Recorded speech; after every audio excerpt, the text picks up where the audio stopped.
At 03:12 a.m. on May 1841, ORP Piorun cut through the grey waters of the Norwegian fjords. Rain struck the steel deck in relentless sheets. Lightning split the sky, illuminating the destroyer's sleek 109-meter hull.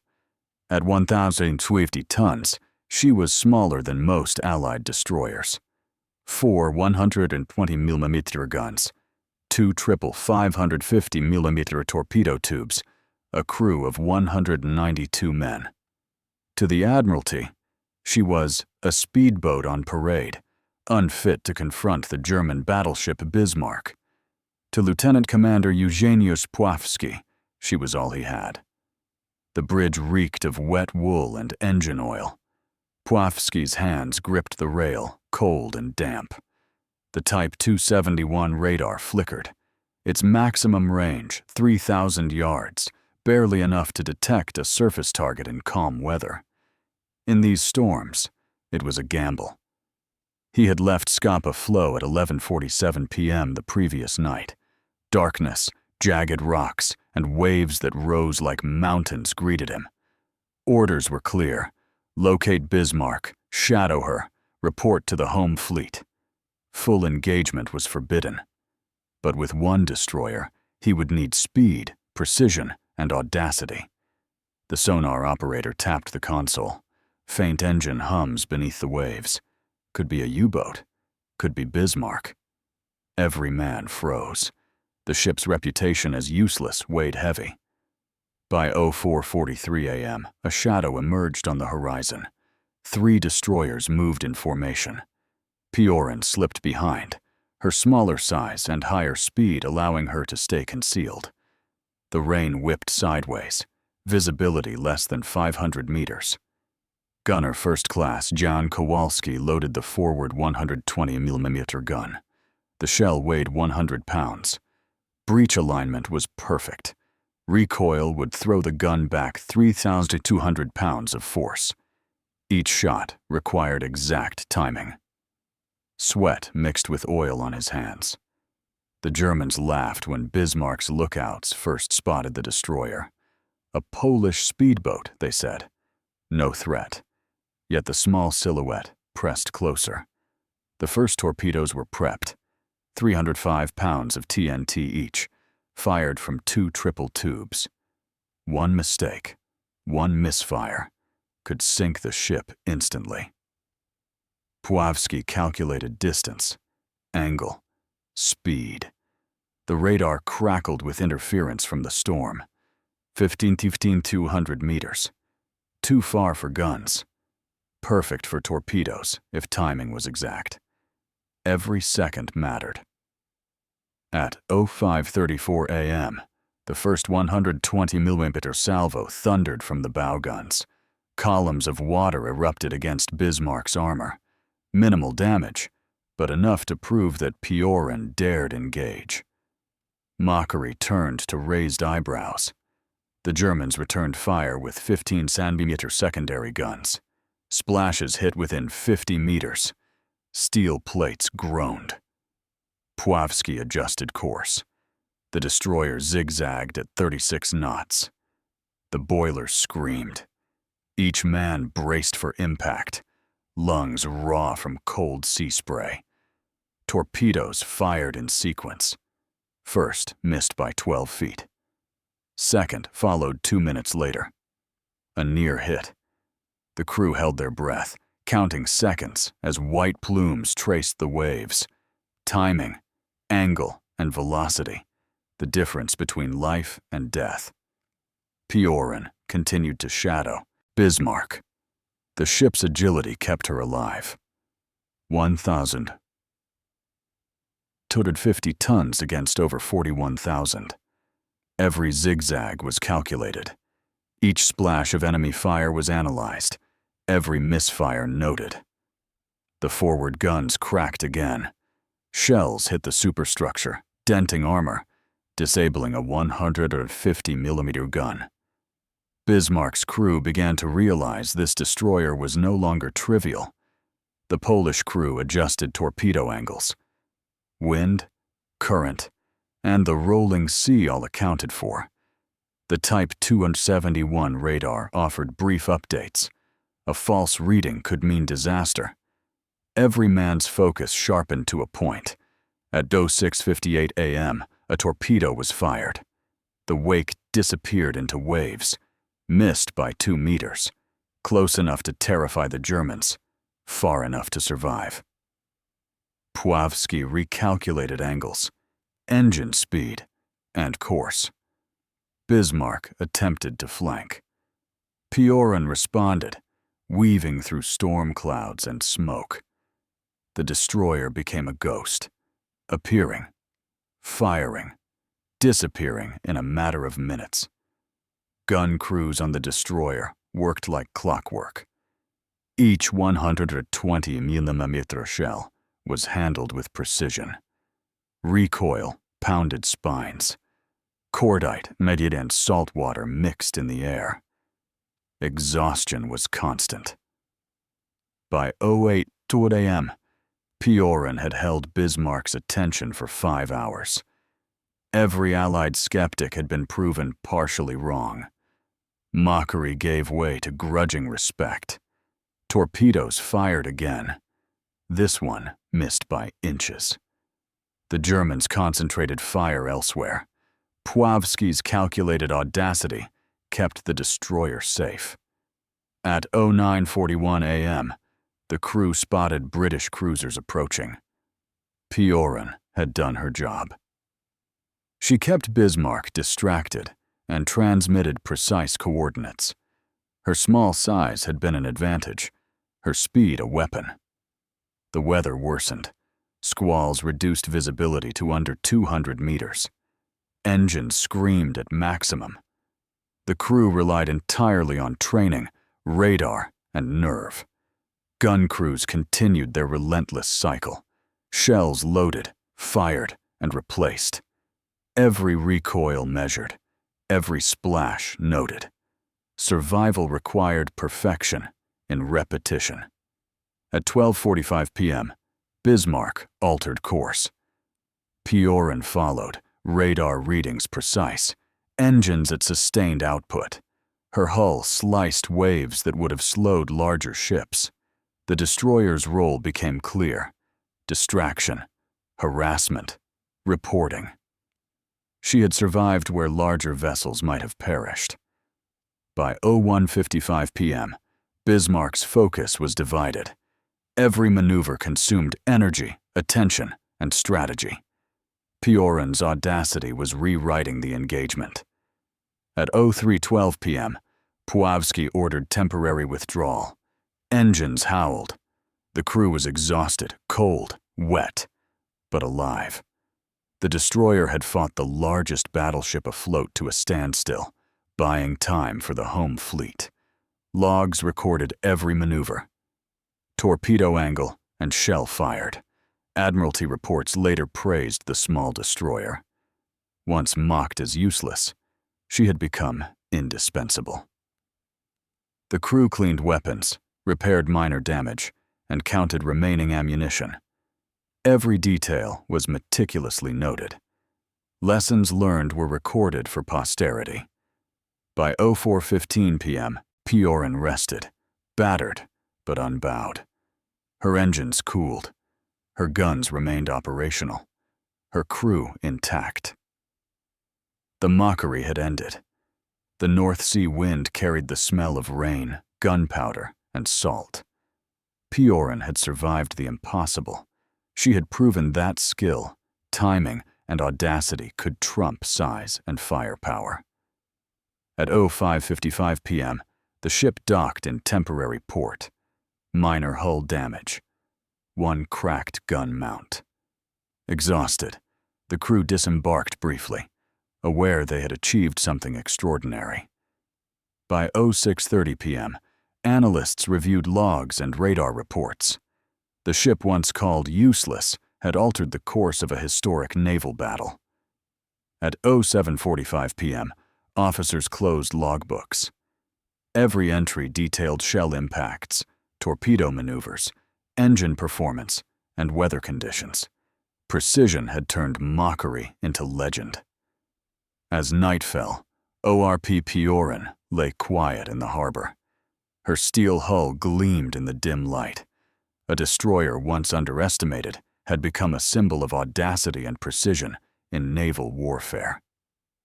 The Polish sailors prepared for rest. Every man knew he had participated in a mission few believed possible. By 09:48 p.m., the destroyer was immortalized in Allied intelligence. Her performance would be studied for future engagements. Mockery had been replaced by admiration. At 11:28 p.m., Pławski surveyed the calm harbor, rain-soaked and exhausted. ORP Piorun had faced the Bismarck, survived, and altered history. Every calculation, every maneuver, every shell fired had been vindicated. The ship's reputation shifted forever. From useless to legendary, the destroyer had proven the value of precision, timing, and unyielding nerve in the face of overwhelming odds. At 12:05 a.m. on May 25, 1941, ORP Piorun slipped out of port, engines warming, boilers hissing. The storm had eased, leaving a gray, churning sea. The ship's 54,000 shaft horsepower hummed through the hull, vibrating steel plates and rattling gun mounts. Pławski scanned the horizon. Bismarck was still out there, somewhere in the North Atlantic, and she was angry. The bridge smelled of oil and salt. The men, wet from previous engagement, adjusted their foul-weather gear. Torpedo tubes were checked again. Each tube weighed over 2 tons, and alignment had to be perfect. Even a 1-degree miscalculation could send a torpedo harmlessly past the target. By 12:48 a.m., radar confirmed movement. 2 German destroyers shadowed Bismarck, 18,000 meters away. Pławski noted their patterns. Their speed, 32 knots. Gun calibers, 127 millimeters. The Piorun's 120 millimeter guns were slightly lighter, firing shells of 100 pounds each, with 3,200 pounds of recoil force per shot. The comparison highlighted the risk. Slower reloads, lighter armor, smaller hull. Crewmen ran drills. Every gun crew practiced elevation angles. Every torpedo officer recalculated firing solutions. The destroyer moved with precision, born of necessity. She had no margin for error. The first engagement of the night began at 01:33 a.m. A German destroyer altered course. Piorun responded immediately, zigzagging, engines screaming. 36 knots. Rain cut visibility. Gun crews fired in rapid succession, the 120 millimeter shells screaming through wet air. Impact splashes near the enemy ship measured to within meters. The Germans returned fire. 127 millimeter rounds hit 50 meters astern. The deck vibrated. One shell exploded against a wave, water showering the bridge. Pławski adjusted course. Every man knew one misstep could tear the ship apart. At 02:17 a.m., Piorun fired a torpedo. Its 305-pound warhead cut a narrow trail through churning seas.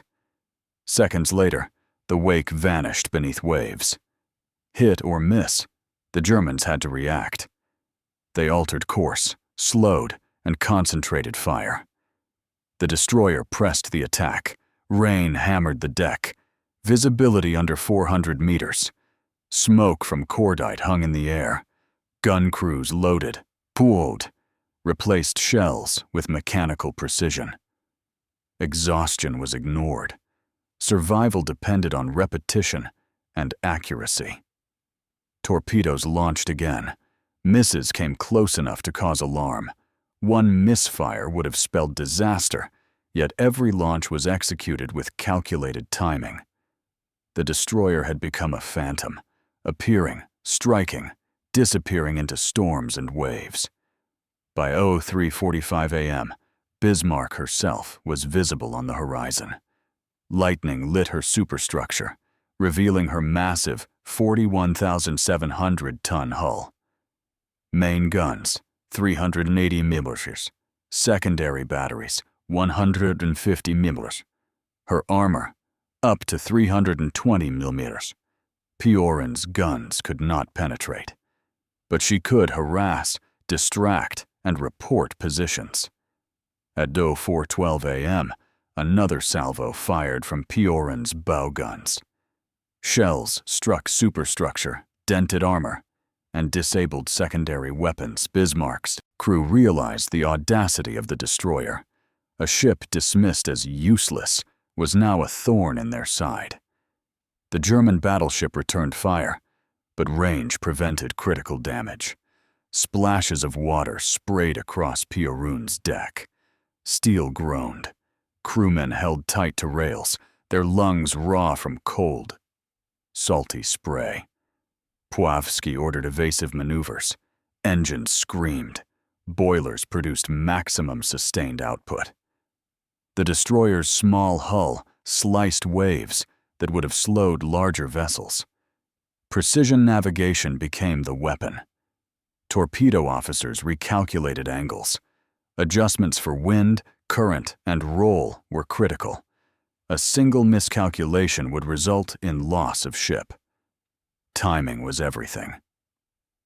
By 05:23 a.m., Piorun had maintained contact with Bismarck for over 5 hours. The ship had drawn attention, fire, and maneuvering from one of the largest battleships afloat. Mockery was replaced by grudging respect. Gun crews continued relentless firing cycles. Recoil pounded spines. Cordite smoke mixed with rain. Shells were counted. Impacts logged. Every repetition increased the odds of survival. At 06:10 a.m., Pławski adjusted course to shadow Bismarck from starboard. The destroyer became a moving problem for the German command. They had to split focus, avoiding torpedoes, shell fire, and reporting positions to the Admiralty. Another torpedo launched at 06:58 a.m., the wake barely visible in low light. Seconds passed in tense silence. It missed by inches. The Germans adjusted maneuvers. Every success, even minor, eroded confidence. The crew, soaked and exhausted, ignored the cold. Training kept hands precise, minds sharp.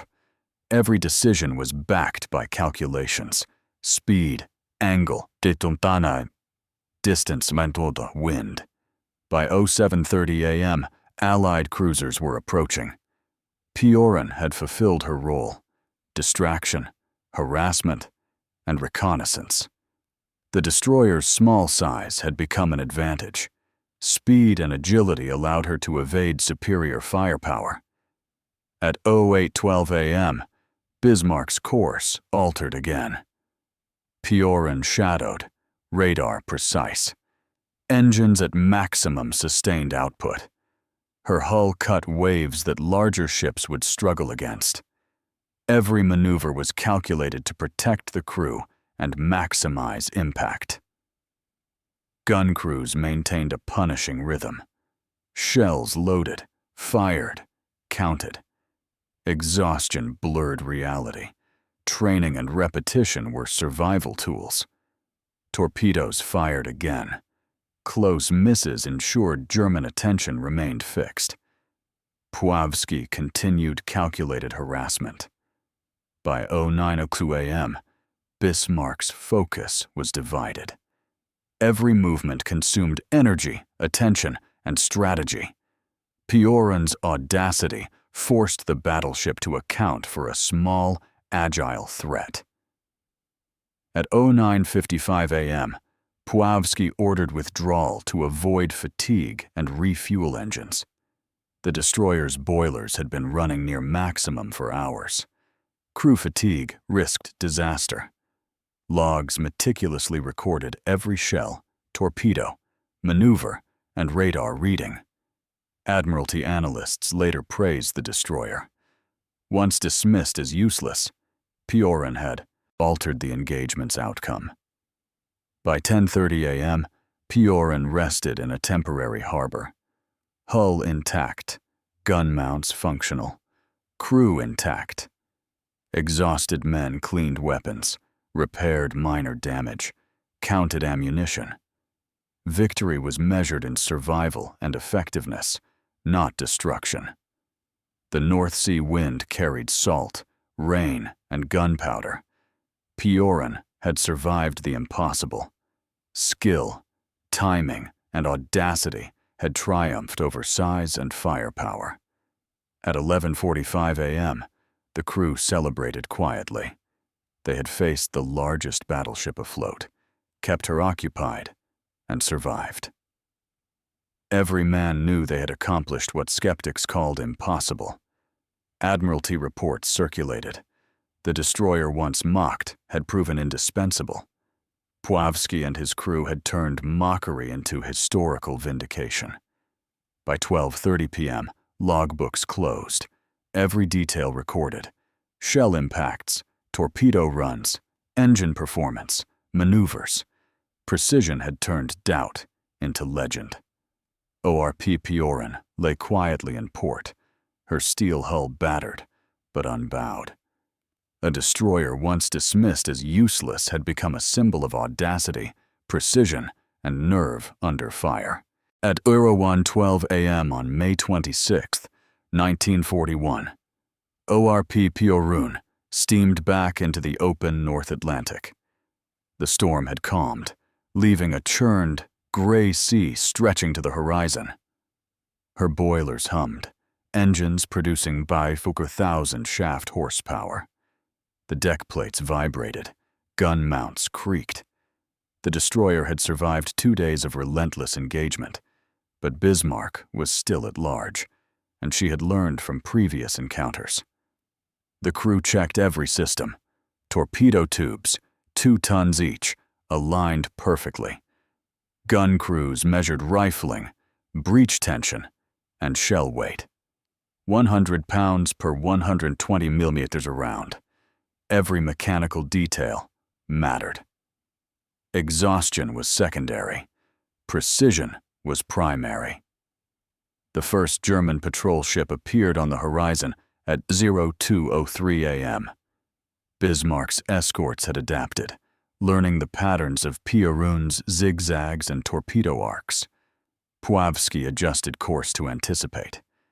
The destroyer became a moving problem, appearing where the Germans expected her least. At 03:15 a.m., radar confirmed Bismarck herself moving southwest, speed 27 knots. Her main guns were now trained outward, secondary batteries manned. The ship had become aware of Piorun's persistence. Mockery was gone, focus was fixed. Gun crews fired the first salvo. Recoil shook spines. Cordite smoke mixed with salty spray. Shells hit superstructure but bounced harmlessly off armor. Still, Bismarck altered course. Piorun's presence forced attention and action. Torpedoes launched. The wake disappeared under waves. Timing had to be perfect. Angle miscalculations would render them useless. Close misses caused German gunners to fire defensively, splitting focus between destroyer harassment and fleet maneuvering. By 04:12 a.m., Piorun's repeated harassment had drawn concentrated fire from both Bismarck and escorts. Splashes struck within 40 meters of the hull. Gun crews held tight. The deck shuddered with each impact. Pławski calculated speed, distance, and angle for the next torpedo salvo. Engines screamed at 36 knots. The destroyer's agility became her primary weapon. Every roll of the hull, every crest of a wave, was exploited. At 05:10 a.m., a torpedo was fired from the starboard tubes. Seconds later, an explosion shook the water. Hit or near miss, The Germans reacted immediately. They altered formation and slowed speed slightly, granting Piorun tactical advantage.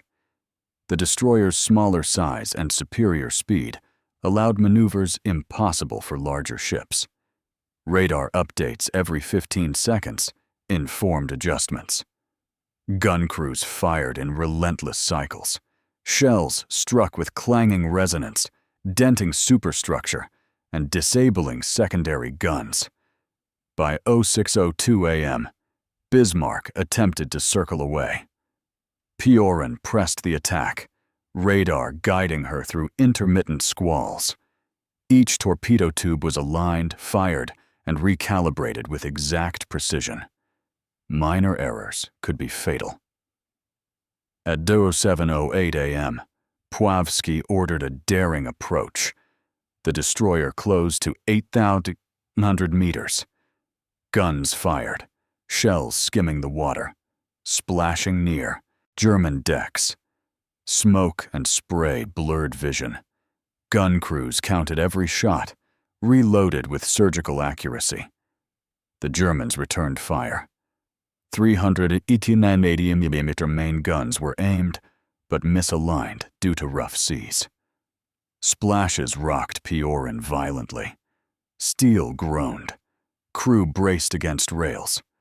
Every maneuver calculated to minimize risk.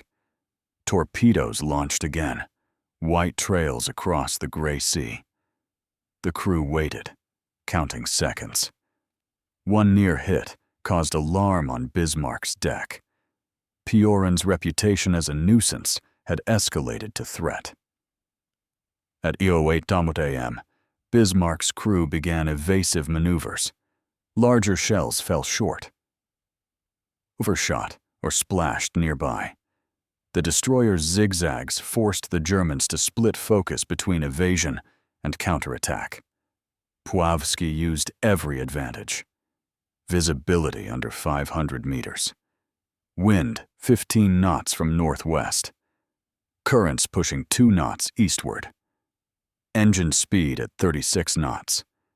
The destroyer became a ghost, striking unpredictably. Gun crews continued relentless firing. 120mm shells hit, bounced, and created minor damage. The Germans had to maintain constant readiness. Exhaustion on both sides was extreme. By 09:12 a.m., Piorun had drawn fire for over 8 hours. Bismarck's movement was restricted. Every maneuver and firing solution required concentration, skill, and nerve. Mockery had turned into grudging respect. At 10:05 a.m., Pławski ordered another torpedo salvo. Calculations accounted for wave height, wind, and rolling hull. Torpedo missed by mere meters. Germans reacted defensively, alert, cautious. Piorun's agility kept her alive. The destroyer was small, fast, and elusive. Every zigzag was deliberate. Radar readings were checked against visual observation constantly. Gun crews rotated rapidly. Recoil, vibration, and saltwater spray battered spines and eyes. Precision remained critical. Each shot was counted, impact logged, and adjustments made instantly. By 11:00 a.m., Allied cruisers began arriving on the horizon, guided by Piorun's transmissions. Her mission, distraction, harassment, and coordination, was succeeding. The destroyer's small size allowed her to operate where heavier vessels could not. At 12:02 p.m., Bismarck's course altered sharply. Piorun followed, engines at maximum sustained output. The hull cut waves that would slow larger ships. Crew maintained perfect rhythm despite fatigue. Torpedoes fired again. Near misses forced evasive action. Pławski adjusted continuously, calculating speed, wind, wave, and enemy reactions. By 01:10 p.m., the German battleship had become defensive, cautious, and predictable. Piorun exploited every weakness. Each salvo and torpedo disrupted movement and attention. Gun crews fired in cycles, maintaining relentless pressure. Every hit dented armor, disrupted personnel, and forced course adjustments. Precision under exhaustion proved decisive. At 02:05 p.m., Pławski ordered temporary withdrawal to regroup and refuel. Boilers had been at near maximum for over 12 hours. Crew fatigue was extreme, risk of error high. The destroyer's logs meticulously recorded every shell, torpedo, maneuver, engine reading, and radar update. Admiralty analysts later praised the operation. A vessel once called useless had forced the largest battleship afloat into repeated defensive maneuvers. By 03:00 p.m., Piorun rested in temporary harbor. Minor hull damage. One cracked gun mount. Crew intact. Every man cleaned weapons, repaired fittings, and logged actions. The North Atlantic wind carried the brine, rain, and faint traces of cordite. The destroyer had survived repeated engagements with the most formidable naval vessel afloat. At 03:48 p.m., the crew quietly acknowledged their success. Mockery had ended. They had engaged, survived, and disrupted a ship that dwarfed them in size, firepower, and armor. By 04:30 p.m., the destroyer's reputation had transformed. From useless to indispensable. Tactical audacity, timing, and precise execution had altered the course of a major naval engagement. Gun crews and torpedo officers logged every detail. Calculations would serve future operations. Lessons learned ensured the destroyer's audacity could be repeated, studied, and respected. At 05:12 p.m., ORP Piorun lay quietly in harbor. Engines cooled, decks battered, but intact. Her steel hull reflected a sunset streaked with orange and gray. The destroyer, once dismissed as trivial, had become a symbol of skill and nerve. At 12:01 a.m. on May 27, 1941, ORP Piorun steamed into open water. Engines humming, boilers hot, decks slick with rain. The destroyer had spent 2 days shadowing Bismarck, engaging her escorts, and proving every critic wrong. But now, the enemy had adapted. Radar sweeps, zigzag maneuvers, and evasive actions were expected. Pławski knew the next hours would test every ounce of nerve and precision. The crew checked torpedo tubes, each weighing over 2 tons, and ensured alignment was perfect. Gun crews measured rifling and breech tension. Each 120mm shell weighed exactly 100 pounds, and firing produced 3,200 pounds of recoil. Every detail mattered. Mistakes could be fatal. At 01:15 a.m., a German destroyer appeared on the radar, moving to flank Bismarck. Engines at 36 knots, Piorun raced to intercept. The rain reduced visibility to 400 meters. Crewmen braced against the cold, salty spray. Every heartbeat matched the rhythm of the boilers. Gun crews fired the first salvo. Recoil shook spines, shells screaming over water, splashes near enemy decks. The Germans adjusted, but Piorun's unpredictable zigzags made targeting difficult. Exhaustion was constant. Precision was critical. Torpedoes launched. White trails vanished beneath waves. Timing was exact. One miscalculation, and the destroyer would have been destroyed. The Germans altered course defensively, splitting focus between evasion and counterattack. By 02:10 a.m., Bismarck was visible through intermittent squalls. 41,700 tons of steel, 380mm guns, armor up to 320mm. ORP Piorun's guns could not penetrate, but harassment and distraction were weapons themselves. The destroyer closed to 8,200 meters. Gun crews fired, shells skimming water, impacting superstructure. Smoke and spray blurred vision. German crews now treated the small destroyer as a real threat, not a nuisance. At 03:08 a.m., Pławski ordered a daring torpedo salvo. Engines at full, hull cutting waves, every calculation precise. Wind, current, wave height, rolling hull. Seconds later, near misses shook Bismarck. The Germans reacted defensively, slowing and altering formation. Gun crews rotated rapidly. Recoil, vibration, and saltwater spray battered bodies. Reloading was relentless. Accuracy under fatigue separated survival from catastrophe. By 04:03 a.m., Piorun had drawn fire for over 12 hours. The battleship and escorts were on edge. Every movement required attention, calculation, and nerve. The destroyer exploited every hesitation and miscalculation. At 05:12 a.m., Pławski ordered maximum aggression. Engines screamed, hull cutting waves, guns firing. Torpedoes launched again. Every near hit forced Bismarck to react.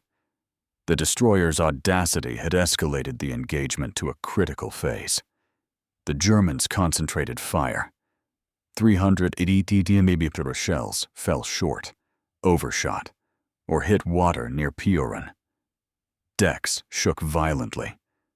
Gun crews braced against the recoil, sweat and rain mixing on their faces. Every maneuver was deliberate, precise, and calculated. By 0600 a.m., Allied cruisers were visible. Piorun's transmissions had guided reinforcements. Her harassment had set the stage for a coordinated attack. Size and firepower no longer dictated the battlefield. Precision and timing did.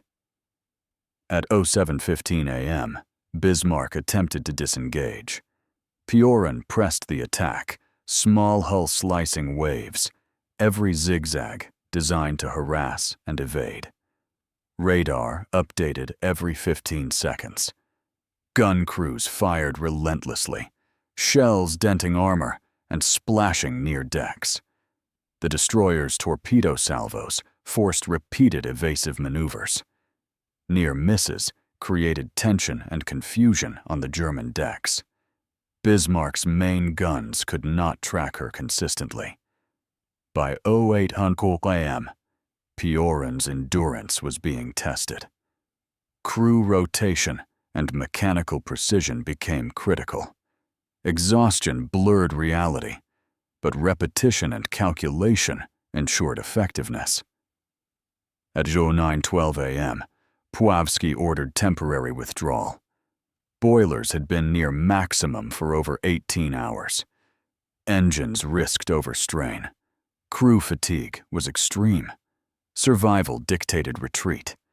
Every detail of the engagement was logged. Shell impacts, torpedo arcs, engine performance, radar readings. Admiralty reports later highlighted the precision and audacity of ORP Piorun. A ship once dismissed as useless had forced a battleship to split focus, slow maneuvers, and defensive action. By 10 a.m., Piorun rested in a safe harbor. Minor damage repaired. Gun mounts checked. Crew intact. Every man cleaned weapons, logged every action, and reflected on what had been accomplished. The North Atlantic wind carried salt, rain, and faint cordite smell. The destroyer had survived repeated engagements with a ship over 30 times her displacement. Mockery was gone. Respect replaced it. At 11:03 a.m., The crew knew they had done the impossible. ORP Piorun had drawn fire, forced course adjustments, and survived repeated encounters with Bismarck. The destroyer's audacity and precision had become legendary. By 12 the ship's logbooks were closed, detailing Amipua in every calculation, maneuver, and firing solution. Lessons learned would inform future engagements.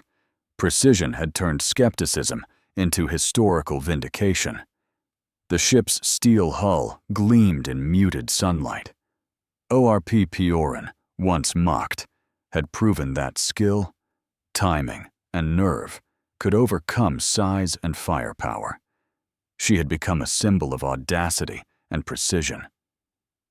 The crew disembarked briefly, exhausted but alive. Every man knew they had participated in something extraordinary, an engagement where small, precise action had forced a massive battleship to respect a single destroyer. By 01:12 p.m., the destroyer's legacy was already forming in reports, analysis, and oral history. Admiralty officers noted the audacity and effectiveness of her actions. The ship once called useless had altered a major naval battle. At 02:00 p.m., ORP Piorun rested quietly. Engines cooled, gun mounts intact, hull scarred but strong. The North Atlantic sun reflected off rain-slick steel, a testament to the crew's endurance and precision.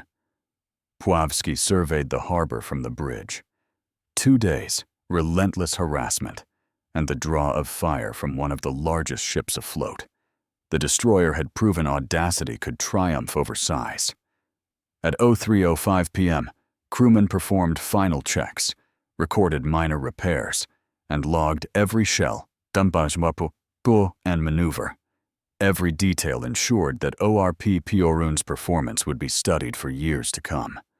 By 04:00 p.m., the destroyer's reputation had shifted irrevocably, from mocked and underestimated to respected and studied. Precision, timing, and nerve had rewritten expectations. At 12:08 a.m. on May 28, 1941, ORP Piorun left the temporary harbor, engines warming, boilers at maximum. The North Atlantic churned gray and cold. Pławski knew this would be the final confrontation phase. Bismarck had altered course, learned from previous encounters. Every decision, every maneuver would be critical. The destroyer's crew braced for the ultimate test. Gun crews checked rifling and breech tension. Each 120 shell weighed 100 pounds. Recoil produced 3,200 pounds of backward force. Torpedo tubes were aligned precisely, each weighing over 2 tons. Precision and timing were non-negotiable. One error could end everything. At 01:15 a.m., radar confirmed Bismarck at 15,200 meters, moving southwest at 28 knots. Her escorts flanked her, forming a defensive screen. Pławski plotted interception courses, calculating angles, speed, and timing down to the second. The first salvo from Piorun's bow guns cracked through the stormy night. Shells screamed overhead. Splashes struck near Bismarck's superstructure. German crews reacted instantly. Their focus was divided, alert, cautious. The destroyer's audacity had escalated into the boss fight. Torpedoes followed in rapid succession. White trails vanished beneath waves. Seconds later, near misses forced evasive maneuvers. Every zigzag of the destroyer was calculated to harass without exposing herself to catastrophic fire. By 02:12 a.m., Bismarck's main guns tracked intermittently. Splashes struck 50 meters astern of Piorun. The deck shuddered violently. Crewmen held rails, lungs raw from cold spray. Exhaustion was extreme, yet every man maintained precision in loading, aiming and firing. At 03:08 a.m., Pławski ordered a daring approach. Torpedo angles recalculated. Engine speed at 36 knots. The hull sliced waves with relentless efficiency. Every shell fired, and torpedo launched tested nerves and mechanical skill alike. Gun crews continued a punishing rhythm. Recoil pounded spines. Cordite smoke mixed with salt water. Shells struck Bismarck's secondary batteries, denting steel and disrupting personnel. The Germans could no longer ignore this useless destroyer. By 04:00 a.m., Piorun's persistence forced Bismarck into defensive maneuvers. Every course change consumed fuel, attention, and focus. The destroyer had successfully turned her small size and agility into a force multiplier. At 05:12 a.m., another torpedo salvo was fired. Calculations precise: wind, wave, current, and hull roll. Seconds later, near misses shook the German decks. Bismarck's crew scrambled, defensive, cautious. Audacity had become strategic advantage. Gun crews rotated efficiently. Each shell accounted for. Every near miss and impact logged. Exhaustion blurred reality, but repetition and calculation ensured effectiveness. Piorun's crew became a machine of precision and nerve. By 06:00 a.m., Allied cruisers appeared on the horizon. Piorun's transmissions had guided reinforcements. The destroyer's harassment had set the stage for coordinated engagement. Size no longer dictated outcome. Timing, precision, and audacity did. At 07:15 a.m., Bismarck attempted to disengage. Piorun followed, small hull slicing waves, radar guiding every maneuver. Gun crews fired relentlessly. Shells dented armor, disrupted secondary guns, and forced evasive action. The Germans concentrated fire. 380mm rounds fell short, overshot, or struck water near Piorun. The destroyer's zigzags minimized risk, every movement calculated to maximize survival and disruption. By 08:00 a.m., Piorun's endurance was tested. Crew rotation, mechanical precision, and calculated repetition were vital. Fatigue threatened performance, but training and discipline held the line. At 09:12 a.m., Pławski ordered a strategic withdrawal. Boilers had been near maximum for hours. Engines overheated. Crew fatigue risked disaster. Tactical retreat ensured the destroyer's continued survival.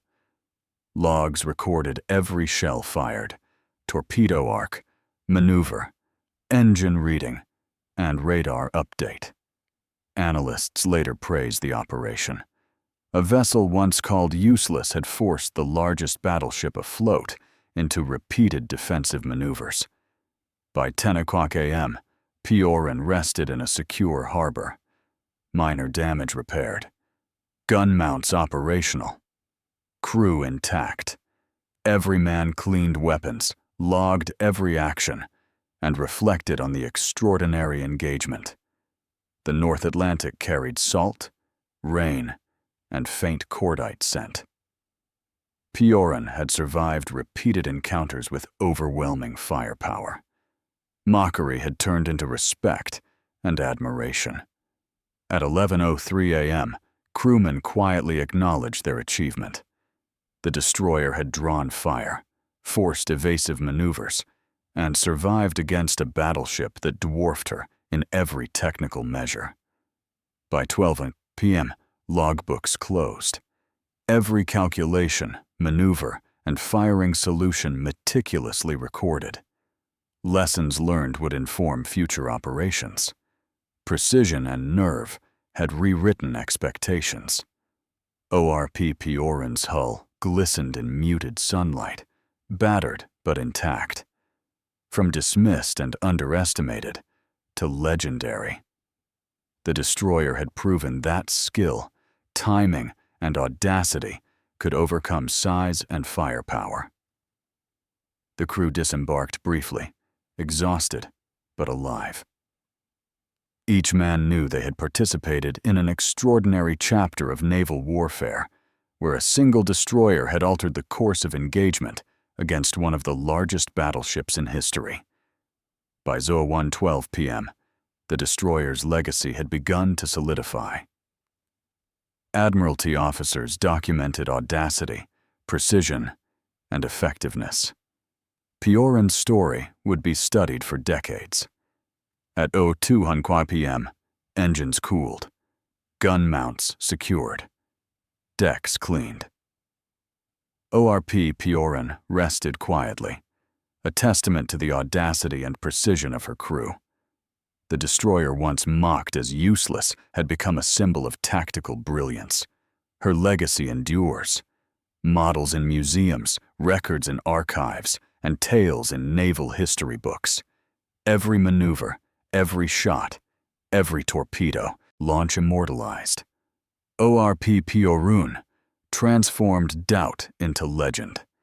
If you want to see more forgotten naval heroes and the machines that changed history, hit that like button. Subscribe now to explore stories of audacity, precision, and the overlooked vessels that turned the tide of war.